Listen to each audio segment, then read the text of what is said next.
freshman year of college.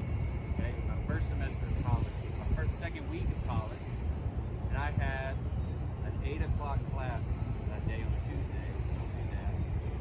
Okay, I had an 8 o'clock U.S. history class, ironically enough. And I was in my dorm, and my father, a Vietnam Marine, called me and said, "Turn your TV on, we're under attack." And we were. And I watched planes strike our buildings, strike our Pentagon, and eventually fall from the sky. And it was scary. It was also scary because my brother was a second lieutenant of Marines, infantry officer in San Diego. So that's the day our family went to war.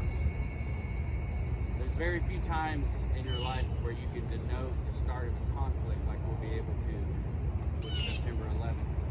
We denote everything in our lives now as pre and post 9/11. My GI Bill in the military is a post 9/11 GI Bill, right? So it is obviously a defining factor in not only our lives, but every American's life. And what I want you to think about is not where you were, because many of you were not here yet, right? But think about where people were not. These were civilians. These were non-combatants for the most part. They were going to school. They were going on vacation. They were just going to work. They were dropping their kids off at work. It was a normal Tuesday. And then the world changed. Simply because of who we are, what we represent, we were attacked. And their motive was to destroy our will. And they failed.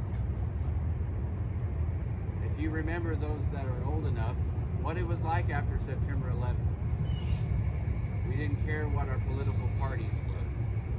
We didn't care where we came from in this great country. As long as we were fellow citizens, we were in it together. Because when you looked at the list of names, as veterans have known for years, every color, every creed, all genders are represented on KIA list, killed in action. Terrorists don't care what color you are. They don't care who you are, except that you're an American. We went back and answered that sucker punch for the last 20 years. And every year we come together to remember this time so that we never forget it. It's okay to be angry, but use that anger to make our community better. Use it constructively.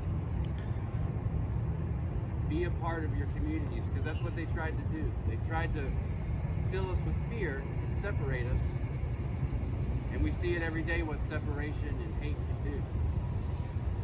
So if you're the praying kind, I ask that you still pray for those civilians and citizens that we lost.